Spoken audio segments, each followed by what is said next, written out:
Hi everyone, welcome to Prudent Classes. Hope all of you are doing good. So guys, आज की इस video में हम discuss करेंगे हमारी सब्जेक्ट MCO4 जो कि है बिजनेस एनवायरनमेंट का एक important and paper expected topic. And the topic which we will discuss in this particular video is basically related with the regulatory policies जो कि गवर्नमेंट ऑफ इंडिया ने 1950 से 1990 तक इनिशिएट की थी. तो will discuss in details all the important points जो कि काफी हेल्पफुल होंगे आपके एग्जाम में. और वीडियो थोड़ा लंबा होगा क्योंकि बहुत सारे इंपॉर्टेंट पॉइंट्स हैं. और अगर ये क्वेश्चन एग्जाम में इस बार आता है तो एटलीस्ट 20 मार्क्स का क्वेश्चन होगा एंड 20 मार्क्स के according will discuss most important points in a very easy language. तो इजी लैंग्वेज में आपको पॉइंट्स मिलेंगे जिनको आपको समझना और याद करना बहुत इजी रहेगा. बस रिक्वेस्ट यही है कि वीडियो एंड तक देखिएगा ताकि कोई भी इंपॉर्टेंट पॉइंट मिस ना हो और अगर ये क्वेश्चन एग्जाम में आता है तो आप full out of full marks achieve कर सके. तो चलिए स्टार्ट करते हैं. और अगर मैं बात करूं तो ये जो पर्टिकुलर क्वेश्चन आप स्क्रीन पर देख सकते हैं, इस तरह से क्वेश्चन आपका पास्ट में आया था, लेकिन आपको फोकस करना है कीवर्ड्स पर. अगर क्वेश्चन में आपसे पूछा जाता है regulatory policies of the government which constituted an important component of business environment, चाहे इतना पार्ट ना भी हो कोई दिक्कत नहीं है, लेकिन आपसे पूछा जाए regulatory policies of the government in India from 1950 till 1990, तो आपको अपना आंसर इसी तरीके से लिखना है जो कि हम आगे वीडियो में डिस्कस करेंगे. आगे बढ़ने से पहले मिशन याद रखिएगा, दैट इज 70% और more in our upcoming exam, so we have to work for that. कई सारी वीडियोस ऑलरेडी मैंने अपलोड की हुई हैं जिनको आप चैनल की प्लेलिस्ट पे जाके चेक कर सकते हैं. बाकी अगर किसी टॉपिक पर आप वीडियो चाहते हैं स्पेसिफिकली तो आप कमेंट करके बता सकते हैं. I will provide you a video solution on that particular topic as soon as possible. तो वीडियो अंत तक देखिए और अगर आपको ये वीडियो हेल्पफुल रहे तो शेयर जरूर कर दीजिएगा अपने दोस्तों के साथ में ताकि उनको भी हेल्प हो सके. तो स्टार्ट करते हैं अपने टॉपिक को. तो सबसे पहले हम समझेंगे कि रेगुलेटरी पॉलिसीज क्या होती है. हमें जानना है रेगुलेटरी पॉलिसीज जो कि हमारी गवर्नमेंट ने इंडिया में 1950 से 1990 तक इंप्लीमेंट की या इनिशिएट की. तो रेगुलेटरी पॉलिसीज होती क्या है? The first important question is what are regulatory policies, then after will know कि what kind of policies were initiated by our government in our country. तो रेगुलेटरी पॉलिसीज की अगर हम बात करें तो ये बेसिकली वो पॉलिसीज होती है. So these are those policies which are formulated by governments to impose controls and restrictions on certain specific activities or behavior. तो किसी भी पर्टिकुलर एक्टिविटी या फिर किसी भी पर्टिकुलर बिहेवियर को कंट्रोल करने के लिए, ठीक है, या फिर रिस्ट्रिक्ट करने के लिए क्या की जाती हैं, कुछ पॉलिसीज बनाई जाती हैं गवर्नमेंट के तरफ से. तो वो पॉलिसीज आपकी कहलाती हैं रेगुलेटरी पॉलिसी. रेगुलेशन का मतलब होता है किसी को कंट्रोल करना. ओके तो ध्यान रखिएगा रेगुलेटरी पॉलिसीज क्या होती हैं. Those policies which are formulated by governments to impose controls and restrictions on certain और specific activities or behavior. Now the next point says regulatory policies are designed to achieve efficiency and equity in the economy. अब क्यों की जाती हैं implement आपकी regulatory policies? तो इनका purpose होता है इकोनॉमी को एफिशिएंट बनाना और इक्विटेबिलिटी का जो फैक्टर है उसको लाना. ठीक है, तो to bring efficiency and equity in the economy, regulatory policies are designed and implemented. अब चलिए एक एग्जांपल ले लेते हैं. फॉर एग्जांपल के तौर पर to maintain competitive trade practices and efficiency goal and to protect vulnerable parties in the economic transactions and equity goal, government may have to intervene and impose various controls and restrictions. तो economy तभी grow कर सकती है जब आपका जो environment है trade का वो कैसा हो, कॉम्पिटिटिव हो. अब मान लीजिए कुछ कंपनीज हैं जो कि काफी प्रॉफिट अर्न कर रही है because they have resources, they have money, जिससे कि क्या कर पा रहे हैं, वो मार्केट को कंट्रोल कर पा रहे हैं. बट जो छोटे छोटे आपके बिजनेस ओनर्स हैं उनके पास इतना कैपिटल नहीं है कि वो लार्ज स्केल पर क्या कर सके, उनके साथ compete कर सके. तो ऐसे तो आपका जो कंपटीशन होगा मार्केट में दैट विल बी कैसा, unfavourable for the small business owners, right. तो ऐसी सिचुएशन को डील करने के लिए और कॉम्पिटिटिव स्पिरिट को मेंटेन करने के लिए आपके रेगुलेशंस की रिक्वायरमेंट है जो कि गवर्नमेंट के थ्रू की जाती है. तो यहाँ पर आपको ध्यान रखना है कि ऐसे बहुत सारे केसेस हैं, सिर्फ ट्रेड से ही नहीं, बाकी आपका सोसाइटी सेफ्टी के कई फैक्टर्स हैं, एनवायरमेंटल फैक्टर्स है जिन पर गवर्नमेंट को इंटरवेन करना पड़ता है. If they don't intervene then what will happen, then those people, few people will start taking unnecessary advantage. तो उसको कंट्रोल करना जरूरी है और किसी भी कंट्री की गवर्नमेंट के लिए उसकी रिस्पॉन्सिबिलिटी बनती है कि इन चीजों को इंश्योर किया जाए. तो आई एम श्योर कि रेगुलेटरी पॉलिसीज का जो कॉन्सेप्ट है वो आपको समझ में आ चुका होगा. अब आगे बढ़ते हैं, अपने मेन कॉन्सेप्ट की बात करेंगे. तो अगर हम बात करें इंडियन इकोनॉमी, हमारी जो इंडिपेंडेंस थी वो आपकी 15 अगस्त 1947 में मिली और जो हमारा कॉन्स्टिट्यूशन था वो बेसिकली एस्टैब्लिश किया गया 26 जनवरी 1950. ओके, तो उस टाइम पर जब हमारी इकोनॉमी थी इंडिया की, तो उसमें कई सारी प्रॉब्लम्स या डेफिशिएंसी थी जो कि हमारी इकोनॉमी को at that particular moment face करनी पड़ रही थी. अब कौन कौन सी डेफिशिएंसी या प्रॉब्लम थी, सबसे पहले उनको जान लेते हैं. तो सबसे पहली जो प्रॉब्लम थी वो थी basically high poverty and low income level. अब लो इनकम लेवल की वजह से प्रॉब्लम हो रही थी आपकी लो लेवल्स ऑफ सेविंग्स की एंड इन्वेस्टमेंट की, यानी कि सेविंग्स भी कम थी कंट्री में और इन्वेस्टमेंट भी कम थी. और इसका सिंपल रीजन था लो इनकम लेवल, और लो इनकम लेवल का रीजन क्या था, high level of poverty. Now, second problem or deficiency faced by Indian economy in 1950 was the poor social indicator status. तो हमारी जो कंट्री के सोशल इंडिकेटर्स थे उनका स्टेटस काफी खराब था 1950 में. और सोशल इंडिकेटर्स कौन कौन से होते हैं आपके, health, education, life expectancy, infant mortality rate, diet या न्यूट्रिशन किस तरह की हमारे कंट्री के लोग लेते हैं. तो these kind of indicators were very poor in that particular time frame. इसके अलावा जो कंट्री के इकोनॉमिक इंडिकेटर्स थे उनका भी स्टेटस काफी खराब था. अब इकोनॉमिक इंडिकेटर्स में क्या क्या आती हैं, जीडीपी हो गई यानी कि ग्रॉस डोमेस्टिक प्रोडक्ट, ठीक है, और हमारे उसके बाद आते हैं आपके PCI, PCC, HDI. HDI stands for human development index. उसके बाद है industrial progress, capital formation, infrastructure etcetera. अब यहाँ पर हमने 2 पॉइंट्स डिस्कस किए जो कि है PCI which stands for per capita income, यानी कि जो पर इंडिविजुअल इनकम थी वो भी काफी कम थी. And second thing is PCC, per capita consumption, जो एक इकोनॉमिक इंडिकेटर है उसका भी स्टेटस काफी पुअर था हमारी इकोनॉमी में. And now the next problem that is faced by our economy was related to negligible or little incentive that was available for entrepreneurs to invest in the industry. तो हमारी country की जो industry थी जो कि काफी small थी 1950 में, उस टाइम पर जो एंटरप्रेन्योर्स थे, जो बिजनेसमैन थे, उनको कोई इंसेंटिव ही नहीं था कि वो इकोनॉमी में अपना पैसा क्यों इन्वेस्ट करें. ऐसी इकोनॉमी जिसके पास अभी कुछ भी नहीं है, जिसको जीरो से स्टार्ट करना था, तो उसमें वो क्यों इन्वेस्ट करें, उसके लिए उनको कोई इंसेंटिव नहीं था. तो दीज वर मेजर प्रॉब्लम्स और डेफिशिएंसी जो कि इंडियन इकोनॉमी को फेस करनी पड़ी 1950 में. अब इन सभी प्रॉब्लम्स को डील करने के लिए क्या किया गया, so what was done to deal with the Indian economy problems और deficiency. Now will discuss in this particular slide about them.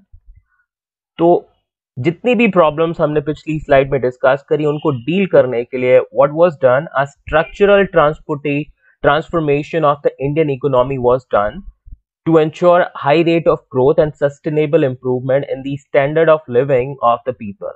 तो एक स्ट्रक्चरल ट्रांसफॉर्मेशन डिसाइड किया गया जो कि इकोनॉमी में लिया जाएगा, जिससे कि जो ग्रोथ रेट है उसको इंप्रूव किया जा सके और जो स्टैंडर्ड ऑफ लिविंग है लोगों का उसको इम्प्रूव किया जा सके सस्टेनेबल तरीके से. स्ट्रक्चरल मतलब एक एक स्टेप लेंगे हर एक तरीके से, और जिस तरीके से क्या हो हमारी इकोनॉमी को दोबारा से रिवाइव किया जा सके. जो इतनी साल में हमारी फॉरेन कंट्रीज थी, जो हमारी गुलामी वाली एज थी, उससे बाहर आने के बाद में हमारी इकोनॉमी काफी सफर हो चुकी थी. Even world war 1 and world war 2 के वजह से भी हमारी इकोनॉमी में काफी इम्पैक्ट हुआ था. काफी रिसोर्स जो थी वो हमारी कंट्री से बाहर ले जाई गई. तो इस वजह से हमारी इकोनॉमी काफी सफर थी और इसीलिए स्ट्रक्चरल ट्रांसफॉर्मेशन को डिसाइड किया गया कि स्ट्रक्चरल ट्रांसफॉर्मेशन या स्ट्रक्चरल चेंजेस लाई जाएंगे इंडियन इकोनॉमी में, जिससे कि ग्रोथ रेट इंप्रूव किया जा सके और एक स्टैंडर्ड ऑफ लिविंग जो है उसको इम्प्रूव किया जा सके, अच्छा स्टैंडर्ड ऑफ लिविंग प्रोवाइड किया जा सके इंडिया के लोगों को. Now, central and the state governments intervened in the economic structure and well-coordinated policies were made to bring the important structural changes in the system of production and distribution. तो जो हमारी country का production and distribution का system था उसमें बहुत सारी important structural policies या फिर आपके चेंजेस लाए गए और पूरा जो कंट्रोल था इस स्ट्रक्चरल चेंज में, इकोनॉमी को रिवाइव करने में, वो किसने ले लिया? सेंट्रल एंड स्टेट गवर्नमेंट्स ने. ओके, तो यहां पर ध्यान दीजिएगा. अब सेंट्रल एंड स्टेट गवर्नमेंट्स ने क्या करी? पूरी इकोनॉमी को कंट्रोल करना स्टार्ट कर दिया और जितने भी स्ट्रक्चरल चेंजेस रिक्वायर्ड थे, चाहे वो प्रोडक्शन में हो या डिस्ट्रीब्यूशन में हो, उनके लिए आपकी वेल कोऑर्डिनेटेड पॉलिसीज फ्रेम करना स्टार्ट कर दिया गया. Now from 1950 till 1980, अभी गाइस हम दो पार्ट में बेसिकली डिवाइड करेंगे अपने डिस्कशन को. तो पहले हम बात करेंगे इनिशियल 30 इयर्स के बारे में, यानी कि 1950 से 1980 तक, जिसमें कई सारी रेगुलेटरी पॉलिसीज लाई गई जो कि काफी स्ट्रिंजेंट थी गवर्नमेंट की तरफ से. और उसके बाद में 1980 से 1990 तक की बात करेंगे. ओके, तो दो पार्ट में हमारा डिस्कशन रहेगा. तो make sure that we are paying attention and understanding those points very very nicely, क्योंकि यहाँ पर आपको डिस्क्रिप्शन समझना पड़ेगा. तो 1950 से 1980 तक क्या हुआ? जो इंडियन इकोनॉमी थी that was run by central and state governments through legal and administrative measures with the outlook that the government should ensure allocation of resources for development according to the planned priorities and compensate for or and correct market failures causing inequalities and imbalances. तो 1950 से लेके 1980 तक central और state government ने legal और administrative तरीकों से क्या करा? जो इकोनॉमी थी उसको रन किया. अब यहाँ पर उनका जो पर्सपेक्टिव यानी कि जो आउटलुक या फिर आइडिया क्या था, नजरिया क्या था, किस तरीके से वो कंट्रोल करना चाहते थे?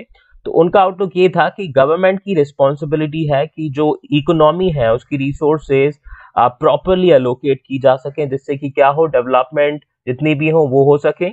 इसके अलावा अगर कोई भी कमी होती है इकोनॉमी में या कोई भी इम्बैलेंस होता है, मार्केट फेलियर होता है, तो उसको करेक्ट करने की रिस्पॉन्सिबिलिटी भी किसकी है? सेंट्रल एंड स्टेट गवर्नमेंट, यानी कि गवर्नमेंट की ही होगी. तो ध्यान रखिएगा, यहाँ पर आउटलुक यही था कि गवर्नमेंट बाकी किसी को अपॉर्चुनिटी नहीं दे रही थी. उन्होंने सोचा कि हमारी जिम्मेदारी है and that was a very good initiative. लेकिन जो स्ट्रिंजेंट कंट्रोल पुट किए गए, जो लीगल आपके तरीके अपनाए गए या जो एडमिनिस्ट्रेटिव मेजर्स लिए गए, वो आपके इम्प्लीमेंटेशन में काफी बड़ा फेलियर प्रोवाइड किए. ओके, तो इन्हीं चीजों के बारे में अब हम आगे डिस्कस करेंगे. तो आई एम श्योर कि आपको समझ में आ चुका होगा कि जो हमारी इकोनॉमिकल प्रॉब्लम थी कंट्री की 1950 में, उनसे डील करने के लिए पूरा का पूरा रिस्पॉन्सिबिलिटी किसने ले लिया? गवर्नमेंट ने ले लिया, चाहे वो सेंट्रल गवर्नमेंट हो या स्टेट गवर्नमेंट हो. अब आगे बढ़ते हैं, अब डिस्कस करेंगे कि कौन कौन सी रेगुलेटरी पॉलिसीज थी जिनको गवर्नमेंट ऑफ इंडिया ने 1950 से 1980 तक क्या करा? आपका initiate किया गया. तो we'll be discussing in this particular slide about the regulatory policy measures which were initiated by government of India from 1950 till 1980. Okay, तो सबसे पहली जो आपकी पॉलिसी थी वो बेसिकली रिलेटेड थी with the control of industries. Okay, तो उसके लिए क्या किया गया? Comprehensive system of industrial licensing was initiated under industries development and regulation act 1956 to put a strict control on industries. तो इंडस्ट्रीज जो थी, जो कि काफी कम थी 1950 की अगर मैं बात करूं, तो उन पर और आने वाली जो इंडस्ट्रीज है उन पर स्ट्रिक्ट कंट्रोल रखने के लिए क्या किया गया? एक कॉम्प्रिहेंसिव सिस्टम एस्टैब्लिश किया गया जिसमें कोई भी अगर प्राइवेट एंटरप्राइज है या प्राइवेट सेक्टर में कोई भी इंडस्ट्री अपना एस्टैब्लिश करना चाहता है तो उसको लाइसेंस लेना पड़ेगा गवर्नमेंट से. तो एक इंडस्ट्रियल लाइसेंसिंग सिस्टम को इनिशिएट किया गया और ये किस एक्ट के अंदर किया गया? Industries development and regulation act 1956. और इससे क्या हुआ? गवर्नमेंट बहुत ही स्ट्रिक्ट कंट्रोल रख पाई इंडस्ट्रीज पर. Now, second thing which was done in the regulatory policy measures that was related to the control over the capital issues and it was done under the Capital Issues Control Act 1956. तो capital issue करने का जो तरीका होता था companies का, तो उसको कंट्रोल करने के लिए आपका एक और एक्ट लाया गया जो कि था capital issues control act 1956। Now इसके अलावा बात करें जो शेयर मार्केट थे, यानी कि जो सिक्योरिटीज होती थी, शेयर्स वगैरह होते थे, उसको रेगुलेट करने के लिए again an act was made which was Securities Contracts Regulation Act 1956, जिसके थ्रू आपका क्या किया गया, जो सिक्योरिटीज मार्केट थी उसका रेगुलेशन किया गया। Now next thing if I talk about, यहाँ पर जैसा कि मैंने आपको प्रीवियस स्लाइड में बताया था, सेंट्रल एंड स्टेट गवर्नमेंट ने रिस्पॉन्सिबिलिटी ले ली, तो जो मेजर कंट्रीब्यूशन था इकोनॉमी की डेवलपमेंट में वो किया जाने लगा पब्लिक सेक्टर इंडस्ट्रीज के थ्रू। तो बहुत सारी जो इंडस्ट्री थी, their reservation was done and their development responsibility was given to the public sector industries, or public sector जो government companies थी उनको दे दिया गया, and certain industries in the small scale sector were also done by the public sector। तो बहुत सारी ऐसी industries थी, चाहे वो स्मॉल स्केल सेक्टर की हो या फिर आपकी मेजर इंडस्ट्रीज हो, उनके डेवलपमेंट की रिस्पॉन्सिबिलिटी किसको दे दी गई, आपके रेगुलेटरी पॉलिसीज के थ्रू पब्लिक सेक्टर कंपनीज को या पब्लिक सेक्टर को। तो प्राइवेट सेक्टर का जो कंट्रीब्यूशन था काफी स्मॉल कर दिया गया उनको।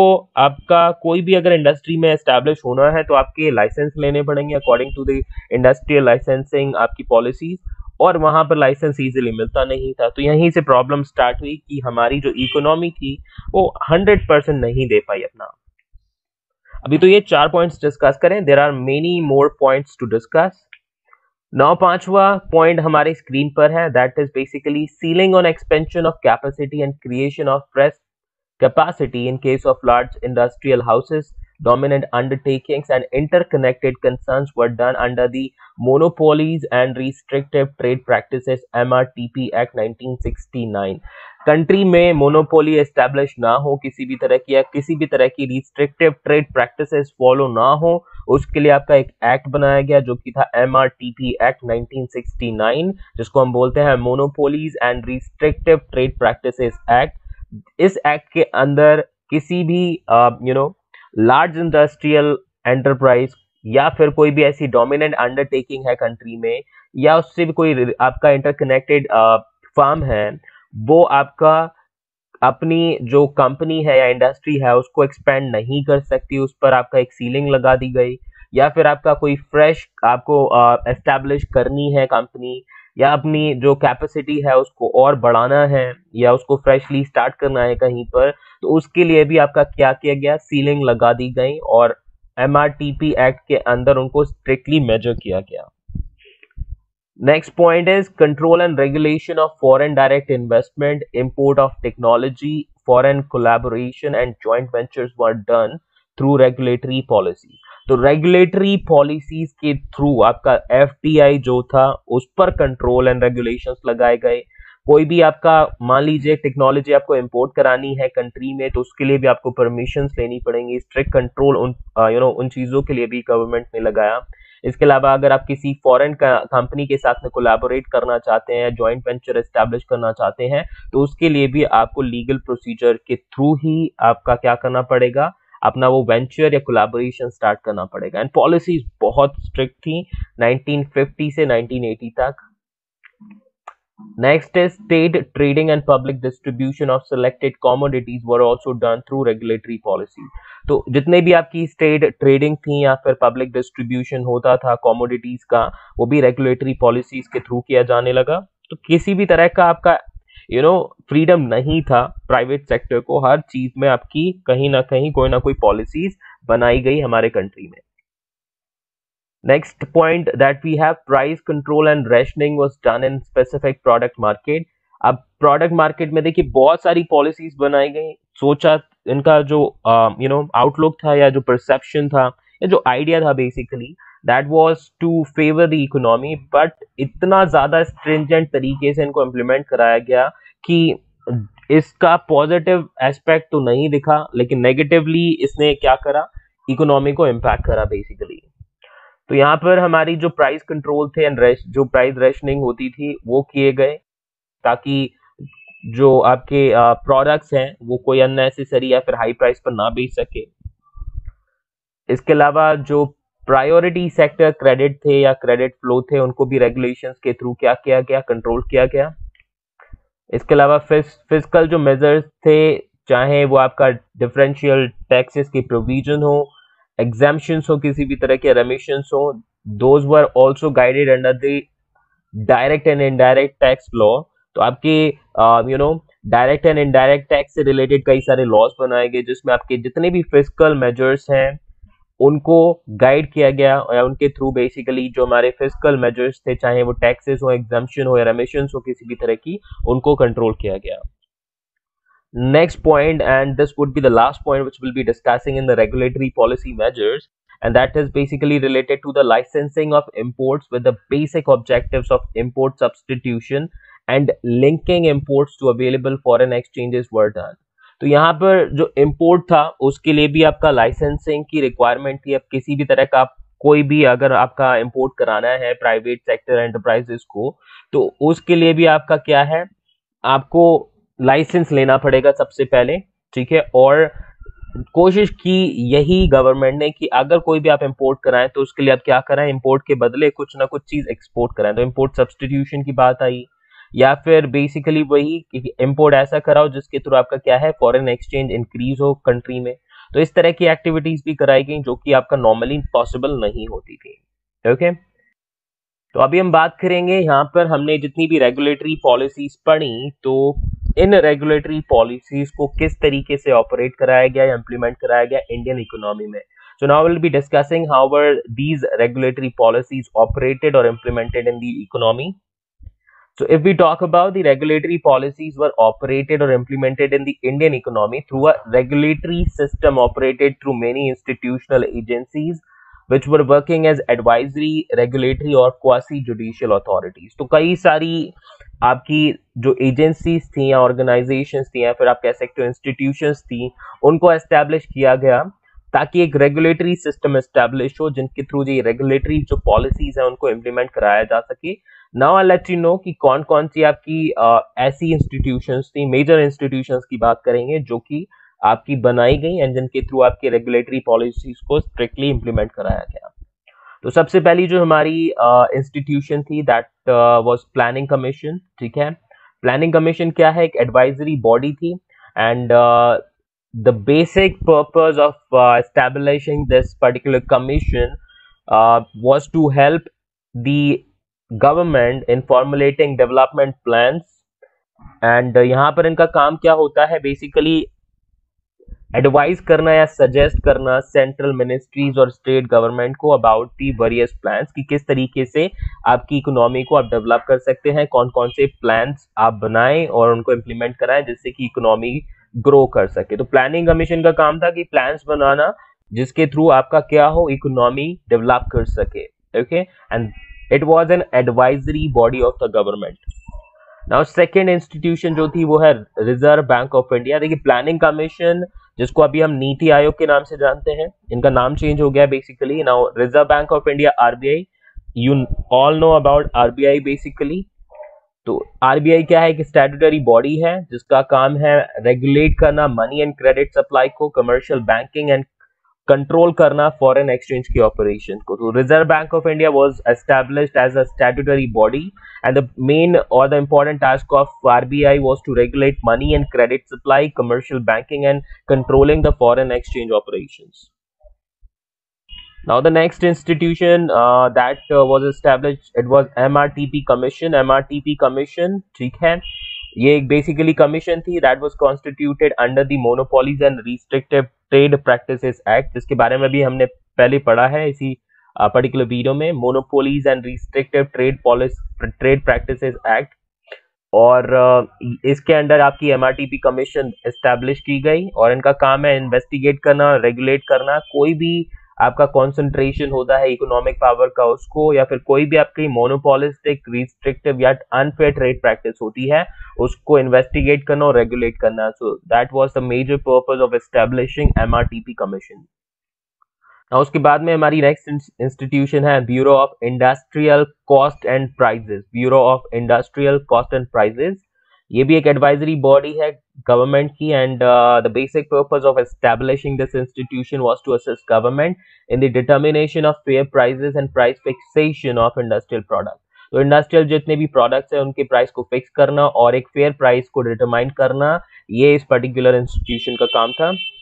Now, next institution that we have is Bureau of Public Enterprises, जिसका नाम चेंज होके अभी हो गया है department of public enterprises, okay, DPE जिसको बोलेंगे। It was also an advisory body, and it provide advisory management services to public sector undertakings and assist ministries in project evaluation and implementation। तो जितने भी public enterprises से related आपके काम होते हैं, ठीक है, चाहे आपका किस तरीके से आपको पब्लिक सेक्टर अंडरटेकिंग्स को मैनेज करना है, उनकी सर्विसेज को मैनेज करना है, और किस तरीके से आपके जो प्रोजेक्ट्स हैं उनकी वैल्यूज को इवैल्यूएट करना है, किस तरीके से प्रोजेक्ट्स को इम्प्लीमेंट कराना है, तो इन सभी चीजों से रिलेटेड हेल्प करना गवर्नमेंट की काम था ब्यूरो ऑफ पब्लिक एंटरप्राइजेस का। तो दीज वर दी इंस्टीट्यूशंस जिनके थ्रू आपका क्या किया जाता था, आपकी रेगुलेटरी जो पॉलिसीज थी उनको इम्प्लीमेंट कराया जाता था। अब इतनी सारी रेगुलेटरी पॉलिसीज हुई, इनका फाइनल आउटकम क्या हुआ, रेगुलेटरी पॉलिसीज का आउटकम क्या हुआ, अब इस वीडियो में इस पर्टिकुलर स्लाइड में हम डिस्कस करेंगे। तो आउटकम की अगर हम बात करें तो the outcome of regulatory policies was positive in the beginning, however as the years passed the result was quite disappointing. तो शुरू में तो आपका काफी पॉजिटिव रिजल्ट दिखा इकोनॉमी में, लेकिन धीमे धीमे धीमे धीमे जाके क्या हुआ, जो रिजल्ट था वो नेगेटिव होने लगा। अब क्या क्या प्रॉब्लम्स आई, जो इंडस्ट्रियल ग्रोथ रेट था इन पॉलिसीज की वजह से वो डिक्लाइन हो गया, अनएम्प्लॉयमेंट का रेट जो था वो काफी बढ़ गया। Now per capita availability of essential consumer good was stagnant. जो पर कैपिटा अवेलेबिलिटी थी कंज्यूमर गुड्स की, जो एसेंशियल गुड्स थी, जो इंपॉर्टेंट गुड्स जो कि इकोनॉमी में लोगों के लिए बहुत जरूरी होती हैं, वो स्टैग्नेंट होने लगी। पॉपुलेशन बढ़ रही थी, पर कैपिटा अवेलेबिलिटी कम हो रही थी या फिर आपकी बढ़ नहीं रही थी। That was quite disappointing again. Inflation rate बढ़ रहा था, एवरेज रियल इनकम जो ग्रोथ थी that was also declining, and now the performance of the public enterprises, जिनको रिस्पॉन्सिबिलिटी दी गई थी इंडस्ट्रीज को डेवलप करने की, public enterprises could not perform very good. उनकी performance day by day decline हो रही थी, काफी लॉसेस आपके इनकर करने लगे public enterprises. So these were the outcome of the regulatory policies which were initiated by government of India from 1950 till 1980। तो यहाँ पर हमने अभी 30 years का डिस्कशन कर लिया। अब क्या किया गया, अब इतने सारे जो प्रॉब्लम्स थी जिनके लिए आपकी रेगुलेटरी पॉलिसीज बनाई गई, उन्होंने नई प्रॉब्लम्स क्रिएट कर दी। तो इन प्रॉब्लम से डील करने के लिए आपका क्या किया गया, okay. So the industrial policy was revised comprehensively in July 1980, and many serious changes aiming at liberalization and relaxation of controls were brought in April 1982 and thereafter। तो guys अब जो नई प्रॉब्लम्स क्रिएट हो गई, पुरानी प्रॉब्लम्स जिनको हमें solve करना था इन पॉलिसीज के थ्रू, वो प्रॉब्लम्स तो सॉल्व नहीं हुई क्योंकि पॉलिसीज जो थी बहुत ही ज्यादा स्ट्रिंजेंट थी और अनफेवरेबल थी कई सारे सेक्टर्स के लिए। और इस तरीके की पॉलिसीज को अवॉइड करने के लिए अब आपका क्या किया गया, 1980 में एक जो हमारी इंडस्ट्रियल पॉलिसी थी उसको रिवाइज किया गया और कई सारे इंपॉर्टेंट चेंजेस लाए गए जिससे कि क्या हो सके, थोड़ा लिबरलाइजेशन लाया जा सके और जो इतना स्ट्रिंजेंट कंट्रोल इकोनॉमी पर और इंडस्ट्रीज पर गवर्नमेंट का था उसको कम किया जा सके। तो कई सारे चेंजेस लाए गए इंडस्ट्रियल पॉलिसी में जो कि रिवाइज की गई जुलाई 1980 में। इसके अलावा बाकी में क्या था, कई सारे कंट्रोल एंड चेंजेस लाए गए आपके अप्रैल 1982 में और उसके बाद आपके जो फर्दर ईयर्स थे 1990 तक उसमें भी ये चेंजेस लाए गए। नाउ अब कौन कौन से चेंजेस थे, पॉलिसी चेंजेस लाए गए related to the expansion of industrial capacity. पहले जो रिस्ट्रिक्शंस थे उनको अभी क्या कर दिया गया, कम कर दिया गया। So policy changes were made या फिर policy changes were done with respect to the expansion of industrial capacity. Now अभी जो इंडस्ट्रियल कैपेसिटी थी उसको आप एक्सपेंड कर सकते थे कम रिस्ट्रिक्शंस के साथ में। रिस्ट्रिक्शंस थी, बिल्कुल हटा नहीं दी गई थी, लेकिन हाँ जी अब थोड़ा पहले से कम। Now the necessity of MRTP clearance in case of many industries were remove. तो एमआरटीपी के जो अंदर आपका एमआरटीपी जो एक्ट था उसके अंदर कई सारी इंडस्ट्रीज को अपने बहुत सारी एक्टिविटीज के लिए क्लियरेंस लेनी पड़ती थी, तो वो सारी क्लियरेंस की रिक्वायरमेंट हटा दी गई। Liberal rules regarding foreign direct investment, foreign collaboration and capital goods imports were introduced. And जो restrictions आपकी FDI, foreign collaboration या capital goods के import से related थी उनको भी आपका हटा दिया गया.